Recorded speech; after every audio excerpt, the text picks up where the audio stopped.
지금이 2000년이랑 되게 비슷하죠. 왜 그러냐면 보통 1970년, 80년 얘기를 많이 하시는데 말이 그거 안 말고. 되는 것 같고요. 네. 저는 지금 스태그플레이션 이야기하시는 분들은 죄송합니다만 저는 이야기를 나눌 대상은 아니다.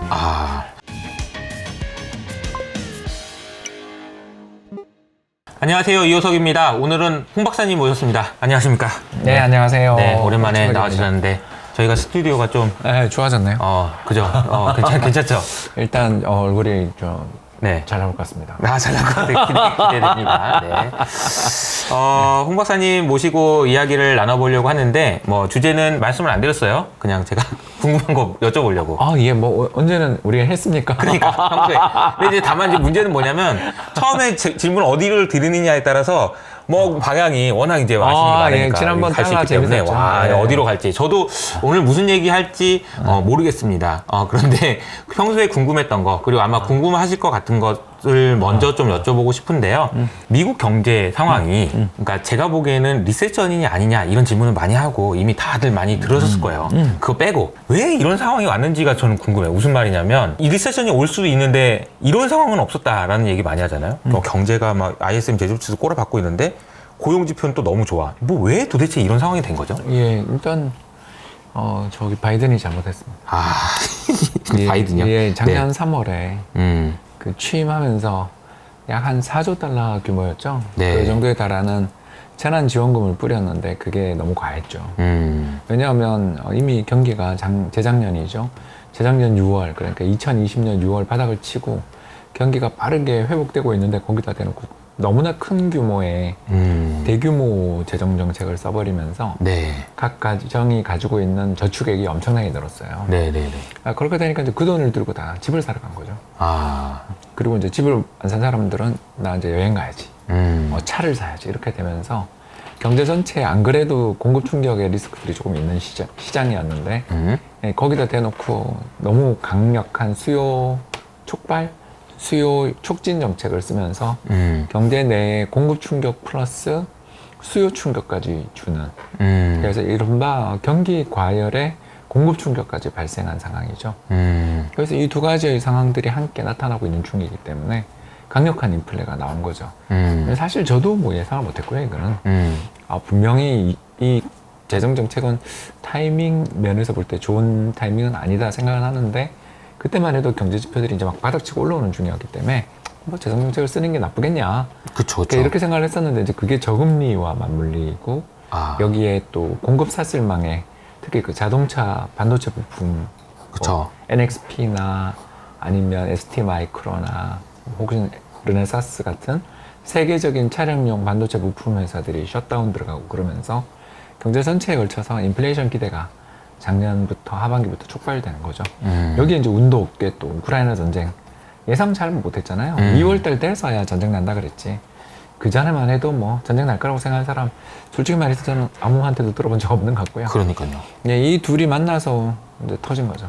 결국 그래서 경기 침체라는 것은 좀 안 좋은 정책들이 누적되거나 경제 상황이 누적되어 있는 상황에서 불운까지 겹치면 불황이 오거든요. 그래서 지금 이번에는 인재와 외부 충격이 함께 다 벌어져서 만든 이번에는 강력한 인플레다. 이렇게 볼 수 있는 것 같아요. 정리가 깔끔하게 된 것 같아요. 그러니까 사실 보면은 바이든이 3월 달에 엄청난 재정 정책을 썼을 때까지만 하더라도 글쎄 이게 4조 달러가 어느 정도 규모인지 한 번도 본 적도 없고 그러니까 이게 얼마나 큰 임팩트를 줄지는 몰랐었는데 그래서 사실 우리 석학이라고 할 수 있는 폴 크루그만이나 서머스 이게 되게 디베이트도 많았었잖아요. 서머스가 이번에 이겼죠. 그죠. 이번에는 완전 완승인 것 같다는 생각이 얼마 전에 폴 크루그만이 미안해 얘기한 거 보니까 그죠? 그 전에 시큘러 스태그네이션 주장하고 그럴 땐 대도 안 하는 소리 한다 싶었는데 맞아요. 그때는 좀 서머스가 이상한 소리 했고요. 그 생각해보면 스태그네이션 치고 왜 이렇게 성장률이 2%씩 나오는 게 그러니까 그게 무슨 스태그네이션이냐 이렇게밖에 말을 못하는 게 유럽에는 맞았던 주장이지 그게 아시아나 적어도 미국에는 전혀 맞지 않은 주장이었잖아요.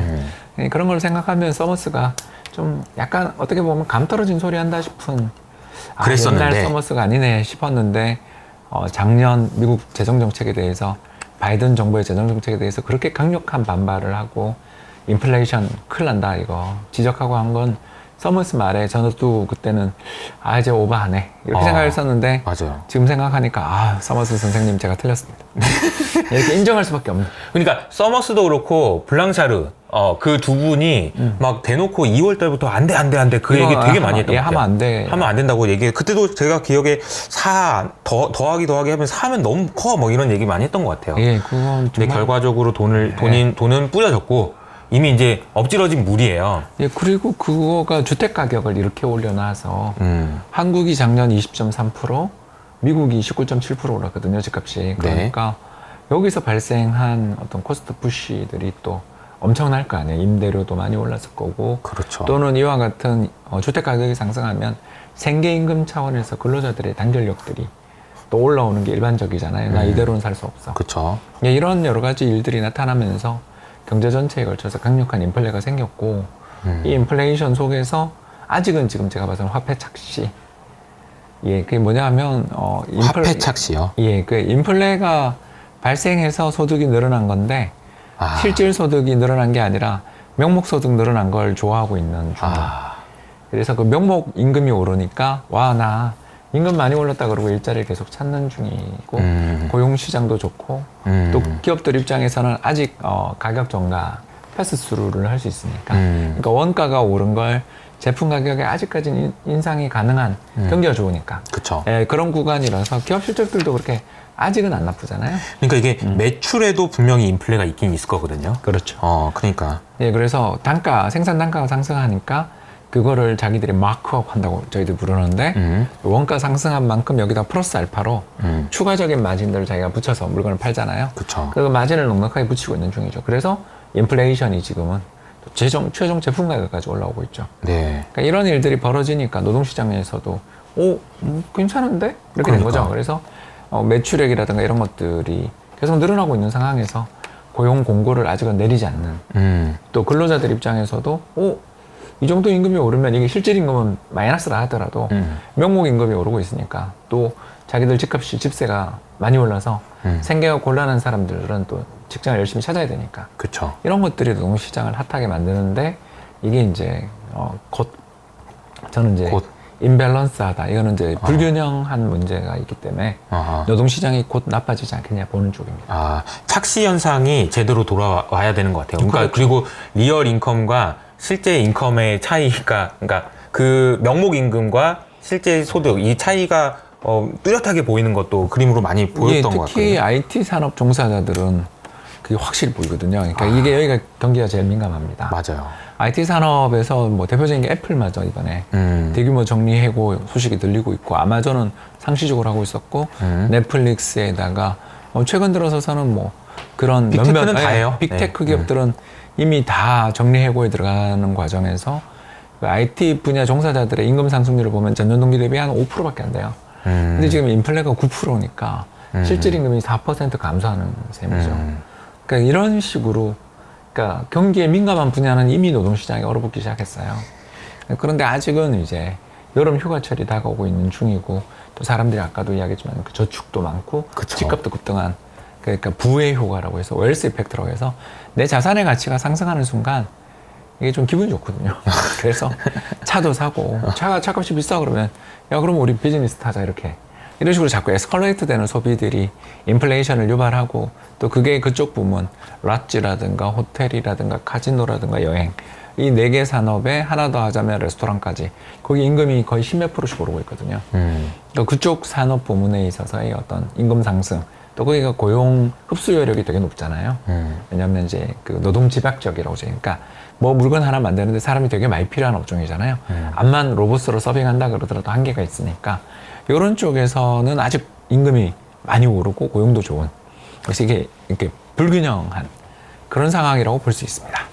이 불균형이 어쨌든 그 바이든 정부의 정책부터 시작했다라고 말씀을 해주셨는데 네. 가장 비슷한 때가 있었어요. 이런 네, 실수가 2000년. 있었던 2000년대. 2000년. 2000년이랑. 지금이 2000년이랑 되게 비슷하죠.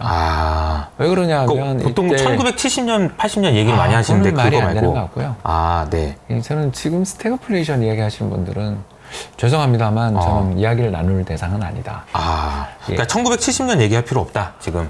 그 1970년이 어떻게 해서 그런 게 벌어졌는지를 한 번만 생각하고 이야기하면 좋을 것 같고요.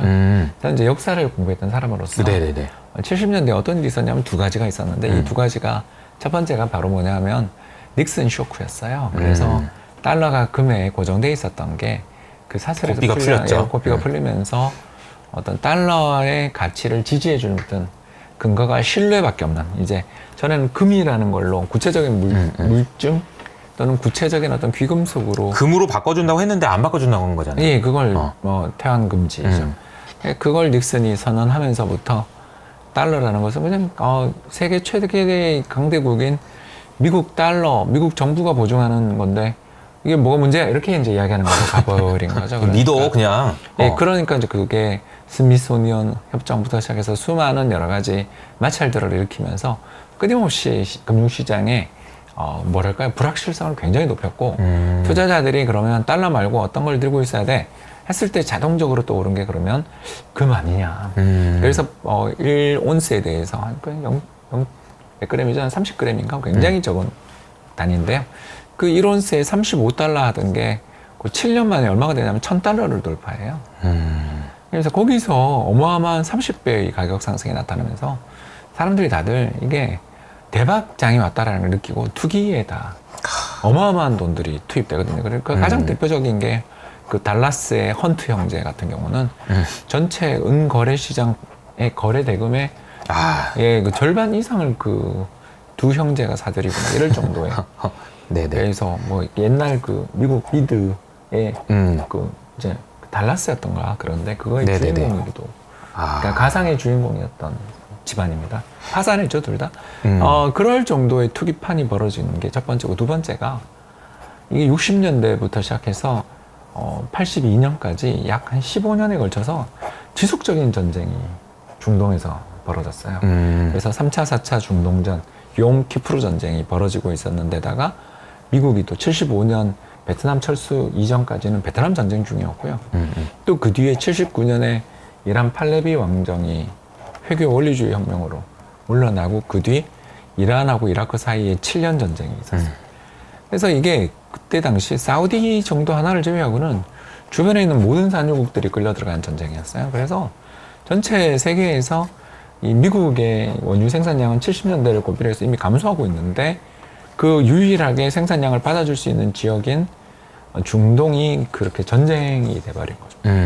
그래서 이렇게 십몇 년에 걸쳐서 지속적으로 이 석유 생산 차질 및 무기화가 이루어지고 있었어요. 그러니까 이런 것들을 우리가 염두에 두고 있어야 되는데 지금 우리는 좀 그거랑 상황이 너무 다른데도 일단 뭐 아시는 것처럼 예전에는 그런 어마어마한 쇼크가 왔을 때 대비가 불가능했잖아요. 왜냐하면 이런 일이 있을 거라고 생각을 못하고 그래서 배럴당 1달러의 석유 가격이 앞으로도 영원히 유지될 거라고 믿고 있었는데 73년에 10달러가 되고 80년에 40달러가 되거든요.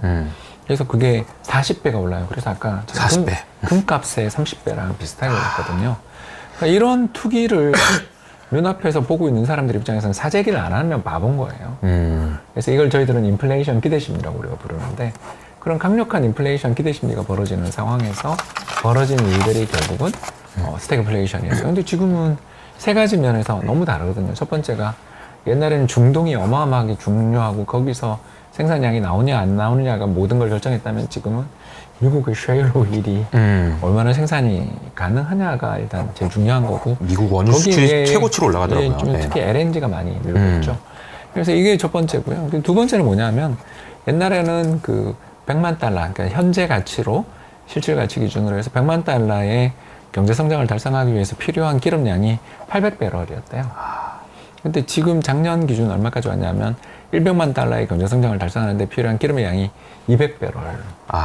생산성이. 예, 그래서 이제 효율이 4배 개선된 거죠. 그래서 이게 어마어마한 생산 효율의 개선이 있었고요. 마지막 세 번째는 그때는 정보통신혁명이 없었어요. 그래서 지금은 기업들이 제대로 된 투자와 적기에 걸친 투자와 공급 사슬망에 존재하고 있는 여러 가지 어떤 트러블만 제거를 하면 얼마든지 생산량을 늘려서 가격을 떨어뜨릴 수 있는 그런 잠재적인 능력을 가진 기업들이 많잖아요.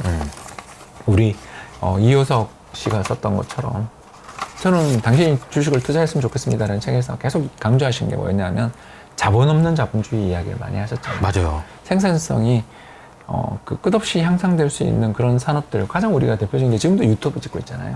그러니까 옛날에는 이 생산성 말을 못하지. 이거의 그 컨텐츠를 남한테 전달할 방법이 없었어요. 그 둘이 얘기하는 거를 어떻게 이렇게 많은 사람한테 보여줄 수 있겠어요? 보여줄 수 있겠어요. 상상도 못하는 일이지. 예, 그래서 물론 이제 경쟁은 더 치열해졌죠. 그쵸. 네.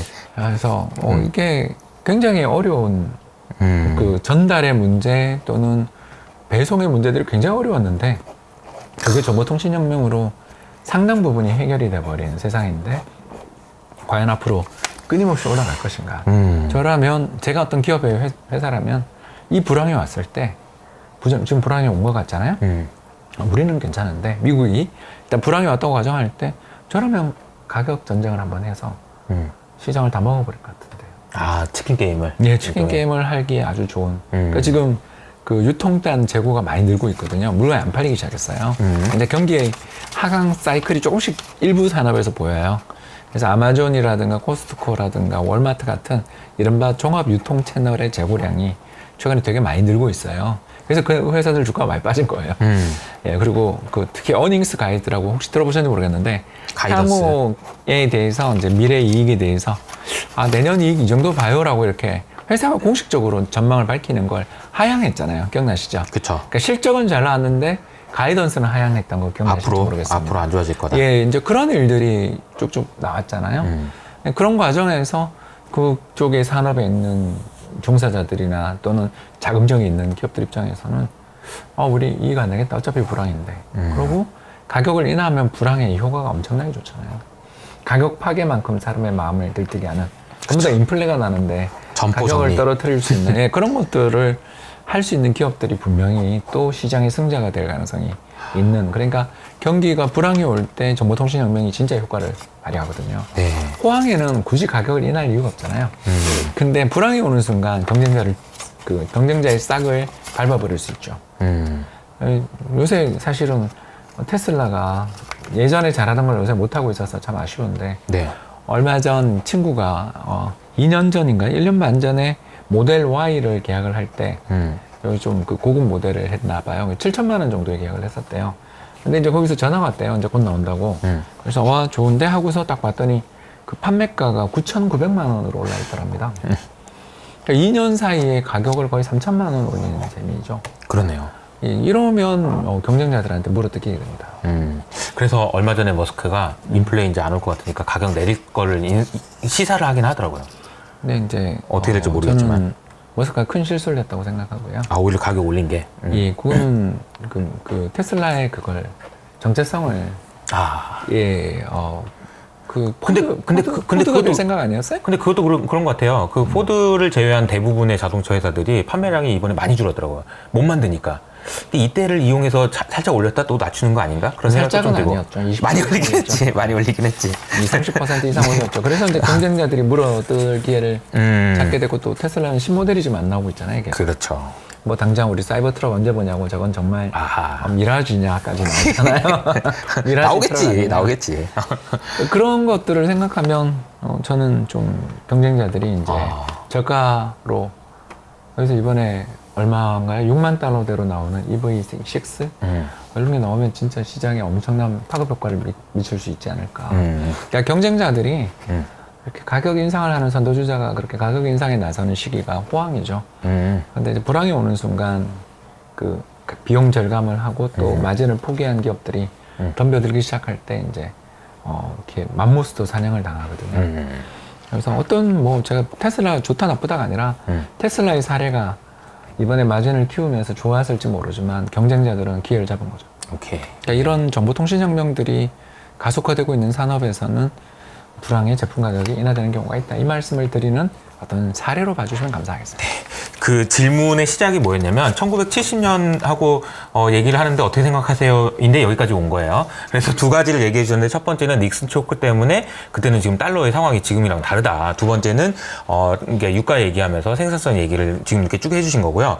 근데 이제 여기서 자연스럽게 달러에 대한 질문으로 좀 이어져도 괜찮을 것 같은 게 당시에는 그래서 닉슨 쇼크 때문에 달러의 기반이 금이 아니고 실내 그냥로 완전히 그러니까 유형의 것을 것에서 무형의 것으로 완전히 바뀌는 체제였다면 지금도 많은 사람들이 야 달러 이거 뭐 혹시 뭐 러시아 어쩌고저쩌고 뭐 그러면서 이제 패권 어쩌고저쩌고 뭐 이런 얘기들도 많이 나오고 그래서 언제나 그랬지만 달러의 패권에 대한 이야기가 또 다시 나오고 있긴 하거든요. 이 부분에 대한 설명을 좀 해주시면 좋을 것 같아요. 미국 입장에서는 어떻게든 이걸 좀 완화하고 싶겠죠. 근데 지금 달러가 너무 강세라서. 그러니까 저도 보면서 이게 달러가 너무 달러 지난번 하니까. 이야기할 때 제가 했잖아요. 맞아. 미국은 지금 달러 강세를 부담스러워할 거라고. 안 그래도 경기 나쁜데 기업들 입장에서 달러 강세 때문에 기업들이 달러 때문에 지금 실적 안 좋아진다는 얘기를 하고 있으니까. 예, 그런 그 글로벌 비즈니스를 하는 초국적 기업들, 다국적 기업들 입장에서는 달러 강세가 좋은 시절도 가끔은 있지만 지금은 수요가 위축되는데 달러 강세는 되게 부담스럽거든요. 예, 그런 상황이기 때문에 미 연준 입장에서 달러의 어떤 강세를 완화시킬 그런 대안이랄까 그런 고민들을 많이 하리라고 생각하는데 일단 불황에 대한 공포가 높아지고 또 유럽이 저렇게까지 경기가 훨씬 어려워져 있는 사실상 유럽 경제는 이미 불황에 진입했다고 보는 쪽인데 그렇게 미국보다 뭐 유럽이 훨씬 더 경기가 나쁜 상황인데 유로가 강세를 보이기는 좀 쉽지 않잖냐. 그러면 뭐 달러 패권이 무너진다라는 건 환타지 소설인 거고. 그렇죠. 오히려 지금 위기가 한 번씩 나올 때마다 2008년 글로벌 금융위기 그리고 이번 2020년 코로나 팬데믹과 22년의 우크라이나 위기에 달러는 위기에 강한 통화. 안전자산이라는 그런 신뢰가 더욱더 강해진 거 아닌가. 길들여진 것 같아요. 예, 길들여져 버린 거죠. 옛날 우리가 N은 안전자산이고 안전통화다라는 그런 생각들을, 환상들을 좀 가지고 있었는데 아베가 그걸 사실상 깨뜨린 거잖아요. 네. 그런 것처럼 미국은 깨뜨리고 싶어 하는데 남들이 더 비리비리해서 유럽 뭐 지금 노드스트롬 1, 2에 제가 유럽 그때 굉장히 경고했잖아요. 지난번 방송에서. 특히 메르켈 요구를 그렇게 했는데 더 심해졌잖아요, 지금. 많이 가지고 노는 것 같은데요. 터빈 문제, 뭐 수리 문제 이런 거 이야기하면서 결국 기름량이, 가스량이 노드스트롬 1 같은 경우에 평상시 보내던 공급량이 30%밖에 안 난다며요. 그러니까 가스터빈 교체했는데도 안 한다라는 건 러시아가 지금 길들이려고. 대놓고 그런 거 같아요. 줄을 어디 설래? 죽을래? 우리 편 들래? 이거잖아요. 근데 독일 입장에서 3인당 입장에서는 정말 러시아가 그러는 꼴을 못 보죠. 왜냐하면 아시는 것처럼 그 원래 사회주의 모국이었던 소련하고 3인당 원수입니다. 예, 코민테른 이야기를 해야 되는데 이제 그건 넘어가고요. 아무튼 이런 점들을 우리가 놓고 생각해 본다면 정말 독일이 메르켈이 그냥 있었으면 이번에 어떤 꼴을 당했을까도 끔찍하고요. 거기가 정말 죄송합니다만 똥을 푸짐하게 싸놨기 때문에 그걸 치우는데 10년은 걸릴 텐데 그런 마녀가 15년을 나라를 했다라는 게 독일에게 저주인 거고요. 이제 큰일 났죠, 뭐 지금. 그래서 다시 원자력 발전을 가동해야 되는데 문제가 원자력 발전 가동도 되게 어렵고요. 결국은 이제 석탄 발전으로 해야 되는데 석탄 발전도 다 스크랩하고 폐쇄했는데 결국 이제 마지막 남아있는 것은 LNG 터미널을 빨리 지어서 미국으로부터 천연가스 수입하는 건데 문제는 이제 LNG 터미널이 전력을 걸리죠. 또 많이 쓰는 시설이에요. 맞아요. 왜냐하면 그 절대 온도까지 거의 마이너스 230도인가요? 네, 거기까지 영하 230도까지를 그래야 가스를 액화할 수 있습니다. 그러려면 그거가 이제 전력을 안 쓸 수가 없죠. 그래서 액화 천연가스가 그 차세대 에너지로 넘어가는 징검다리지 이게 대안은 아니다라고 하는 이유가 이런 것들 때문인데요. 그러니까 그 연료의 효율이라든가 이런 면에서는 굉장히 좋은, 그리고 특히 그 공해 물질 배출량에 있어서는 석탄과 비교할 수 없을 정도로 좋다라는 평가를 받지만 이게 최종적인 대안은 아니다라는 이야기를 듣는 이유가 이게 관리도 어렵고 이렇게 파이프라인으로 생각해봐도 어려울 것 같은 게 그 가스를 압축시켜가지고 초저원에다가 저장을 해놓는 것도 어렵고 가스니까 계속 빠져나가고 그래야 많이 들어가죠. 그러니까 이게 어려울 것 같아요. 부피가 확 줍니다. 부피가 확 줄어들게 해서 그걸 또 생산해서 옮길 수 있는 게 한국의 새 조선회사 말고는 생산을 못 하잖아요. 맞아요. 그러니까 이 또 비용이 많이 들죠. LNG선 제조의 비용도 많이 들고 그리고 노트르담에 그 여러 가지 그 도착하는 걸 보는데 LNG 정도만 계속 지금 노트르담 항구에 선적량이 늘어나고 있고 나머지 다른 선적량들이 급격히 줄어드는 걸 보면서 유럽 진짜 큰일 났고 유럽에서 어쩌면 제3차 재정위기가 나는 게 아닌가. 네, 그런 걱정스러운 상황이라서 네네. 일단 글로벌 달러가 그러니까 불황에 대한 공포가 좀 진정되거나 연준의 금리 인상에 대한 우려가 완화되면 달러가 약세로 돌아설 수 있다는 건 동의하겠는데 이전 수준, 우리 달러에 대한 원화 환율 1,100원 밑으로 이런 거는 지금 적어도 1, 2년 내에 이게 가능할까에 대해서는 아직은 상상이 잘 안 되는. 그러니까요. 점진적으로 떨어질 거라고는 생각되나 그건 불황에 대한 공포가 이제 피크에 달한 다음 점점 진정돼서 그런 거지. 달러가 단 통화에 대해서 약해진다라는 거는 그러니까 패닉 바이가 진정된 거지.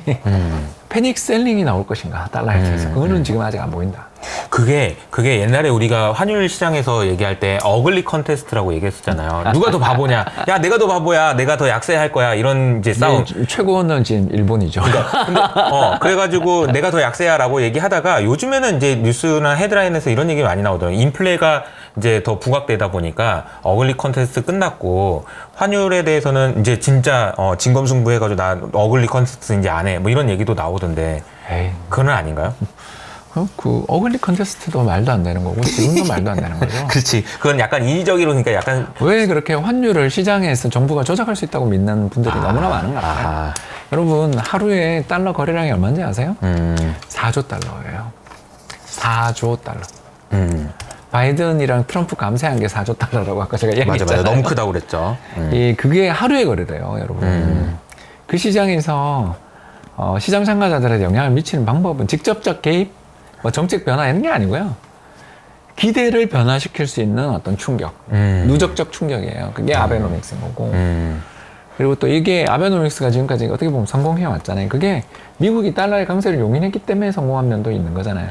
미국은 왜 달러의 강세를 용인했나? 인플레가 너무 심하니까. 그러니까 아베노믹스 정도 되는 어떤 정책이 아주 큰 변화가 아니면 일단 뭐 그런 식으로 그러니까 그 기대를 일거에 바꿔놓기가 되게 어렵다. 그렇죠. 그렇게 볼 수 있는 것 같습니다. 알겠습니다.